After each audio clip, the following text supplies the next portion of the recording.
I'm Nic Hard. I'm a producer, engineer, mixer from New York originally, but now here in Spain in my mix room in my house. And today we're going to take a look at an Atmos mix that I did for a band called Bokanté on their new album called History.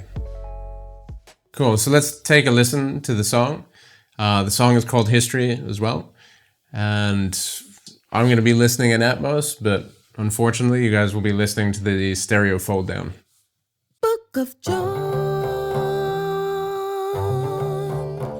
Book of James, put your name upon the bottom of the page, and it's fair game. Good and bad, war and peace.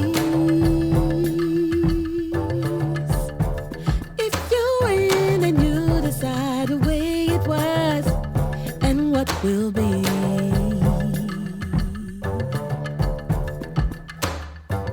never really ever get it. We never really heard who said it. We listen to the ones who fed it, the ones who want it won't forget it. We never really ever get it. We never really know who said it. We listen to the ones who fed it, the ones who want it won't forget it. Let it go.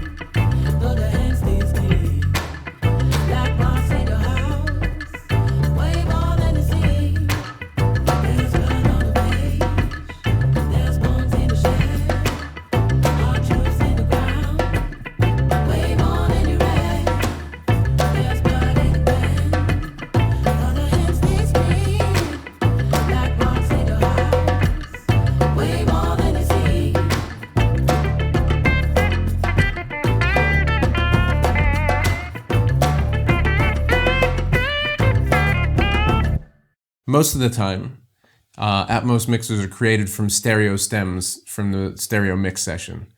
However, I mixed this song originally, so I have access to the full Pro Tools session, which kind of gives me access to more of the microphones, and I can do some more things panning-wise. The first instrument here is a bombo drum, and as you'll see, there are 4 takes of the exact same part with 3 microphones each. So what this allows me to do is to pan different takes to different speakers. So I have the first take panned to the left speaker, the second take to the right. I have 1 take panned to the rear left and 1 take panned to the rear right. And it sounds like this.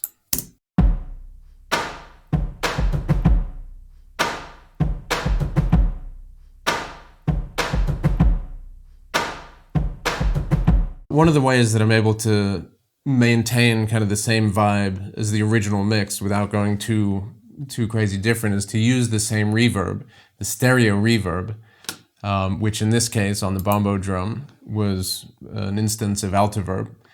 I then follow that with putting a copy of Halo on, which is an upmix plugin. So that allows it to go from stereo and basically pans pieces of it around to the other speakers. And I can control the width and how much goes to the back and how much goes to the heights.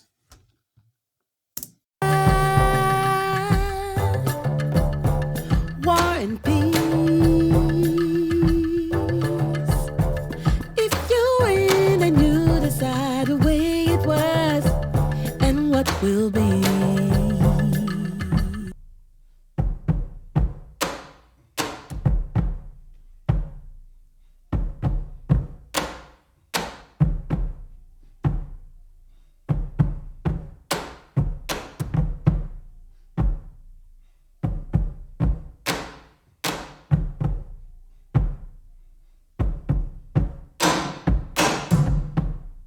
So the next instrument here is a timbal, so another piece of percussion.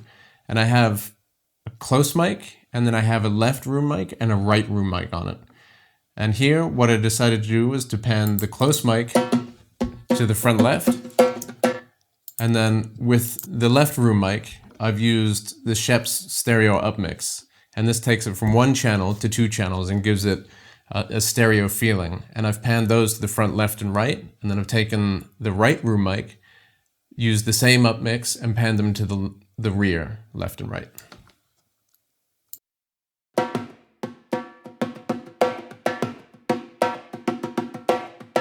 So most of it is still kind of left heavy, but you get a little bit of ambience that's kind of behind you as well. So the next instrument is an onklong, another percussion item. I have two close mics, and then there's a channel of reverb. And I've done the same thing where I've taken the original stereo reverb from the stereo mix and then just added the Nugent halo to it to make it into a full surround immersive reverb. Okay, so the next instrument is yet another piece of percussion called a crackab. And basically this is an instrument that's played with a left hand and a right hand, so I have two mics on it. And then it looks like we have 5 takes. So again, because I'm working from the original Pro Tools session and not a stereo mixdown of it, I'm able to pan each microphone to a different place to really create an immersive environment with this. So I have the first pair panned left and right, and then it looks like the second pair is panned to the right front and then to the right surround. The third pair is panned to the left and the left surround. The fourth pair is panned to the right surround and the right rear surround. And the fifth pair is panned to the left surround and the left rear surround. So basically the crackabs are basically all around you. Okay, so the next item here is yet more percussion. And in this instance, basically I have the two microphones that are on it directly in the center channel. And then I have the reverb. And in this case, I have just a stereo reverb and I panned it to the back.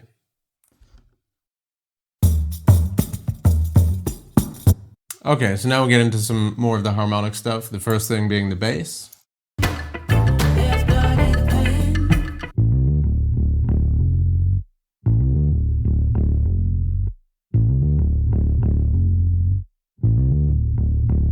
And so this basically I left as almost exactly as it was in the stereo mix. So it's just, essentially it's just a stereo file in the left speaker and the right speaker. I did, however, put a little bit of it into the sub. So here we have a guitar. Again, there's a close mic and a room mic on it. I decided to put the close mic in the front left and send the room mic to the left surround and left rear surround. Hard chips in the ground. Cool, and here's a complementary guitar, so I basically panned it the opposite. So it exists in the front right and the front right surround.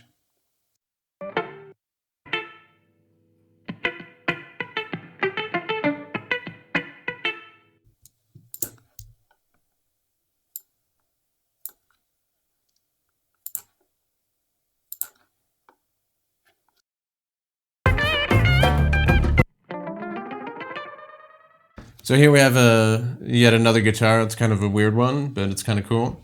So this one I've panned basically opposite each other in the left and right surrounds. There's not a whole lot else going on, but it does create this effect of really being encircled by the music.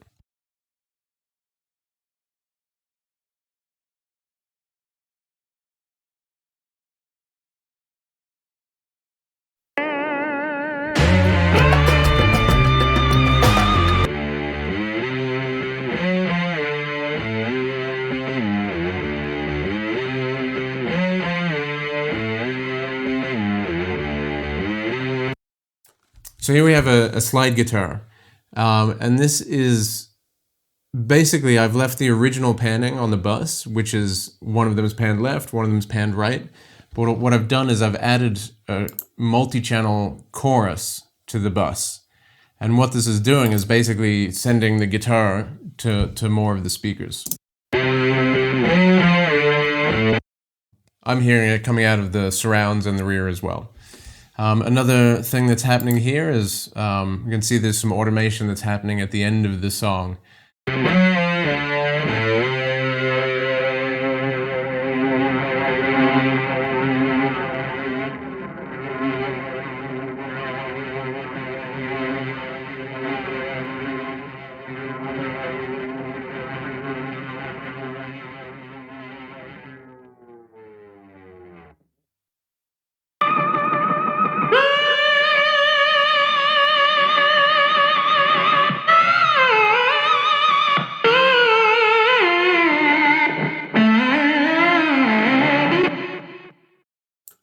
Okay, so for the slide guitar solo, basically the same thing. I wanted to keep the original vibe, which in this case was this eighth note delay, but I wanted to make it feel like it's around me. So again, I just used an instance of the Nugent Halo, and it accomplishes that effect.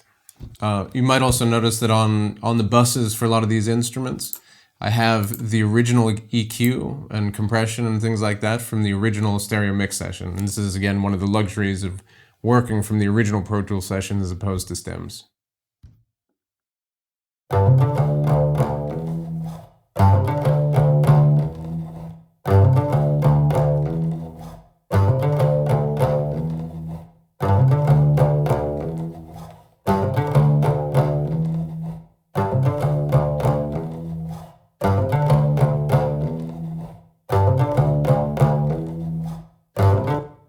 So the next set of tracks are Gimbri tracks, and again, it's got the original processing and stuff on it.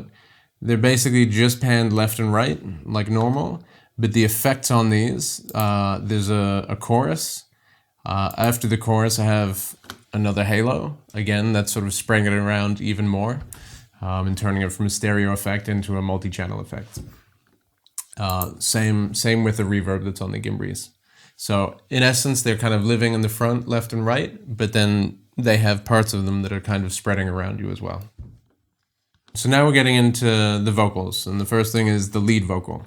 Again, you'll see I have the original processing on the track, which in this case was an EQ, compressor, a copy of Soothe, a de-esser, and a little bit of saturation, and also a little bit of chorus.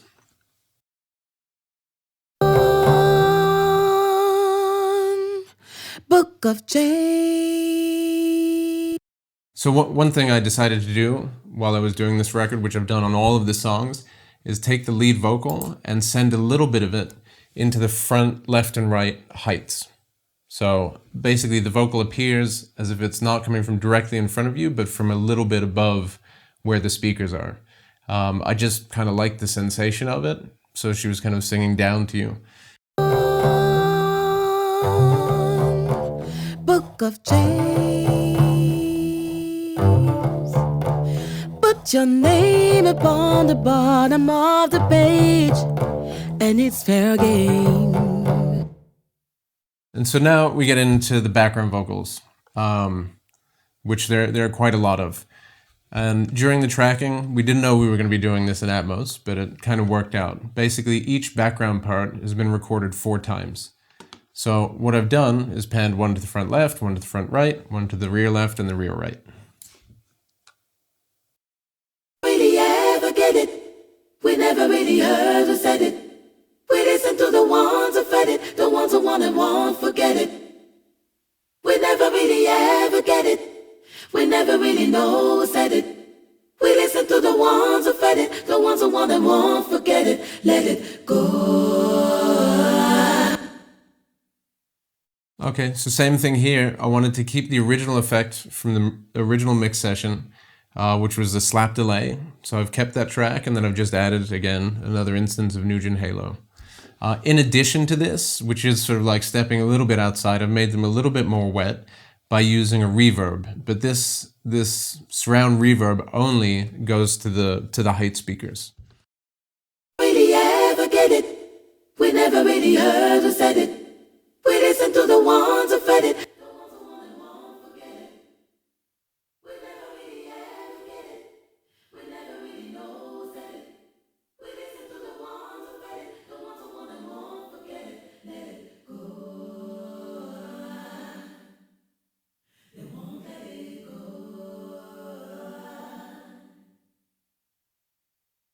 There's blood on the page.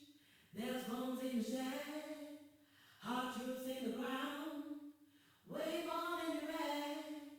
Okay, so what you just heard is the reverb that is only in the overhead speakers. And I used for this a surround reverb as well. So it's basically there's different reverb information in all 4 speakers. So for that overhead effect, I was using cinematic rooms from Liquid Sonics. So for me, the most important thing in the Atmos mix is this panning and finding homes for each of the instruments. It's what kind of creates that sensation. It's important to check against the stereo master to make sure you're kind of in the same world and things aren't more dry or more wet. Once you've done that, then it's important to check things with the Dolby Atmos Renderer, make sure the levels are good, and then put it in the album assembler and check it against the other songs. We can take a quick look at that. So here we have the Dolby Atmos assembler. This allows me to put all the songs together back to back and basically do some basic mastering. Make sure that they're all at the correct level of -18. If I need to do any EQ, I can. If I need to change any of the lengths, I can. So it's actually a very, very useful piece of software.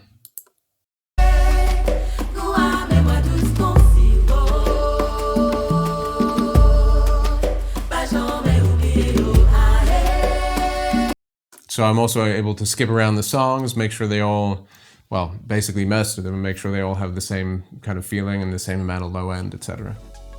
So that's pretty much it for creating an Atmos mix. For me, it's really just exploring the possibilities and creating this immersive experience for the listener. It's a really amazing way to experience music, and I mean, for me as a mixer, it's an incredible amount of fun.